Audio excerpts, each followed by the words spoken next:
से बात करते हैं। निकुंज, मॉर्निंग टू यू। बड़ा ही इंटरेस्टिंग कॉन्वर्सेशन आपका रहेगा, तो इस पर तो हमारी नज़र रहेगी ही, लेकिन साथ ही ये जो पुलबैक कल हमने मार्केट में देखा है, इसके बाद देखिए जो मैक्रो टेंशन है, जियोपॉलिटिकल सिचुएशन है, वो तो चलती रहेगी and this has been brewing for almost 3-4 months. तो ऐसा नहीं है कि एक ही दिन में डी एस्केलेट हो जाएगा पूरा, लेकिन ऐसे पुलबैक में मार्केट में खासकर जो इंडियन इन्वेस्टर है उनको क्या करना चाहिए इसमें?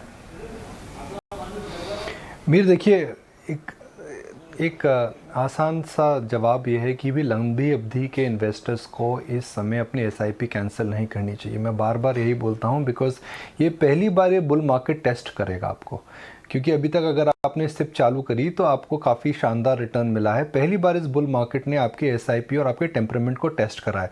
हो सकता है अगर आपने एसआईपी 1 साल पहले चालू करी तो कुछ मीडियम स्मॉल कैप स्टॉक्स में या फंड्स में अगर आपकी एसआईपी है तो वो हिल चुकी हैं।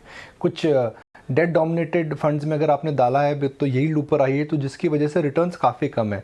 तो अगर हम इन जियोपॉलिटिकल टेंशन्स, इन्फ्लेशन, इन बात को लेकर के अगर अपनी एसेट एलोकेशन चेंज करते हैं तो वो शायद एक गलत राय रहेगी। Please do not cancel your SIPs, बिकॉज इस समय मार्केट में अगर आप परचेजिंग कर रहे हैं तो आपको ज़्यादा यूनिट्स मिलेंगे, डॉलर कॉस्ट एवरेजिंग का आपको बेनिफिट मिलेगा और लंबी अवधि में आप ज़्यादा पैसा बनाएंगे।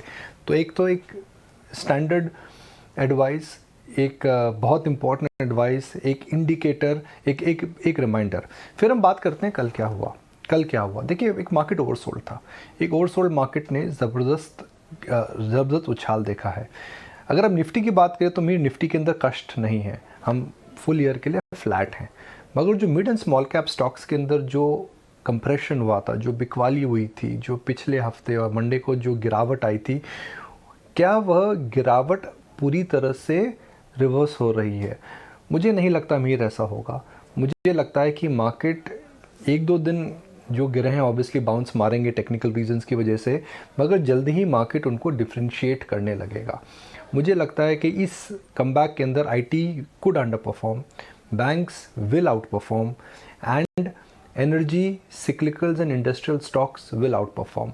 मुझे नहीं लगता है कि इस बार केमिकल्स या फिर जो आपके कंज्यूमर स्टेपल्स हैं या फिर कंज्यूमर ड्यूरेबल्स हैं, उन शेयरों के अंदर एक बिकवाली देखने को मिलेगी। तो हो सकता है कि अगर मार्केट और ग्लोबल क्यूज़ और मैक्रोस ठीक रहे तो मार्केट निफ्टी वहीं रहेगा, मगर 20-25% of the market could be trading at levels which are higher than the budget level, उसको यार्ड स्टिक बनाए तो। और 25 और 50 से 60% मार्केट हो सकता है या तो वहाँ रहे या नीचे रहे। तो आई थिंक एक डिफरेंशिएटेड अप्रोच एक रहने की ज़रूरत है। जो एक 2021 में एक मंत्रा यूज़ करते थे ना हम हीरो होंडा का, fill it, shut it, forget it, buy it, leave it, forget it, वह मंत्रा चेंज होने वाला है।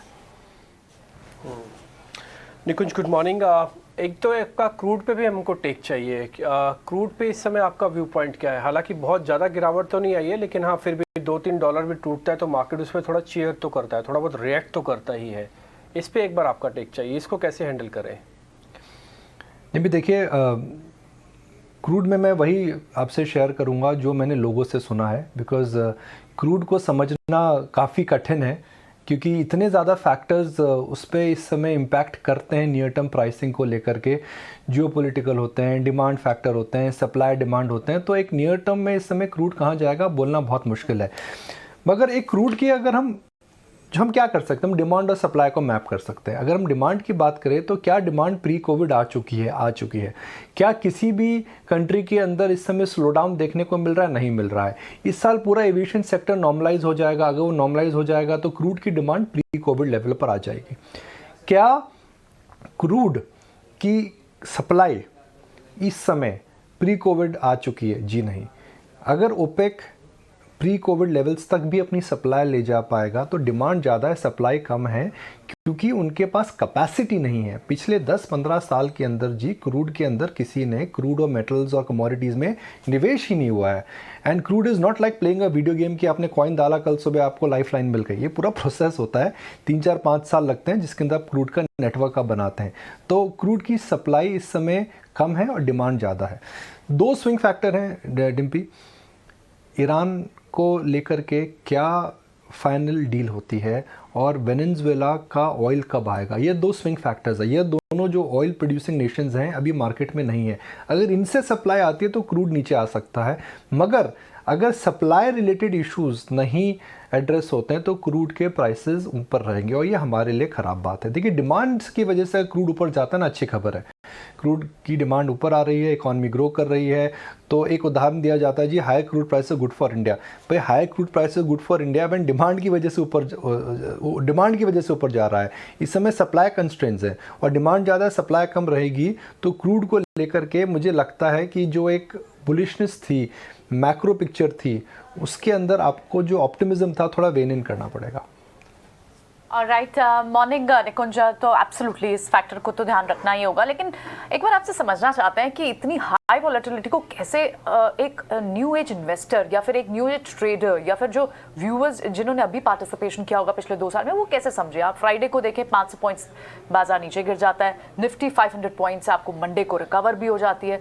तो इतनी हाई वॉलेटिलिटी के बीच में क्या कॉशियसनेस होनी चाहिए? क्या इसी तरह की वॉलेटिलिटी जारी रहेगी जब तक कि जियोपॉलिटिकल टेंशन बनी रहती है? क्योंकि अभी भी ईज आउट कहाँ हुआ, सिर्फ ईज आउट हुई है, खत्म तो सिचुएशन कहीं नहीं हुई। देखिए एवरेज किसी भी बुल मार्केट को आप देखें और 2021 को बेंचमार्क नहीं बनाया बिकॉज उसने हमारी आदतें ख़राब करी हैं। डिम्पी जी रोज़ सुबह आते थे, बोलते थे नैस्डैक ऊपर है, डाउ ऊपर है, निफ्टी ऊपर है, तो वैसा मार्केट नहीं होने वाला है। ऑन एन एवरेज हर साल में मार्केट में 15 से 20% स्विंग आता ही आता है। मैं आपको फिर उदाहरण देता हूँ, markets are like a heart cardiogram, वो हमेशा ऊपर नीचे जाते ही हैं। तो वॉलेटिलिटी जो है अगर आप उसको समझ सकते हैं तो इन्वेस्टर्स के लिए वह अपॉर्चुनिटी क्रिएट करती है। तो इस समय कहाँ पर मुझे अपॉर्चुनिटी लग रही है, हालांकि आप लोग जानते हैं और हम लोग काफ़ी डिस्कस कर चुके हैं, the new age tech stocks को लेकर के मैं काफ़ी नेगेटिव रहा हूँ, पर मुझे लगता है कि इस समय it is time to chance your arm. Zomato कल ऑफर प्राइस के नीचे आ चुका था। जी हाँ, दोबारा बोलता हूँ, जोमेटो कल ऑफर प्राइस के नीचे आ चुका था। अगर आप देखिए, हम चारों काफ़ी फूडीज़ हैं, मैं और मीर तो काफ़ी ज़्यादा फूडीज़ हैं, हम कई बार बाहर मिलते हैं, तो क्या हम जोमेटो स्विगी के can we imagine a life without Zomato and Swiggy? The answer to that is no. क्या इस समय किसी बड़ी कंपनी के पास या किसी स्टार्टअप के पास इतनी क्षमता है कि वो $5-6 बिलियन बर्न करके जोमेटो या स्विगी क्रिएट कर सके? जी नहीं। क्या इस मार के बाद या डिम्पी जी ने कल रात को ही शायद डिनर मंगाया था ना, कहाँ स्विगी से मंगाया था आपने? सर स्विगी से, अमेजोन से मंगवाया था, और स्विगी से रात को डिनर मंगवाया था, अमेजोन से कुछ और मंगवाया था। देखिए जी अमेजोन से और कुछ मंगाया था, स्विगी से डिनर मंगाया था, तो ये कंपनियां बंद नहीं होने वाली हैं। तो मुझे लगता है कि जोमेटो में अगर आप लंबी अवधि के लिए देखें, आधा हो गया स्टॉक प्राइस, एक 50 लाख करोड़ की मार्केट कैप जो थी, 1 लाख करोड़ की मार्केट कैप 50 लाख हो चुकी है।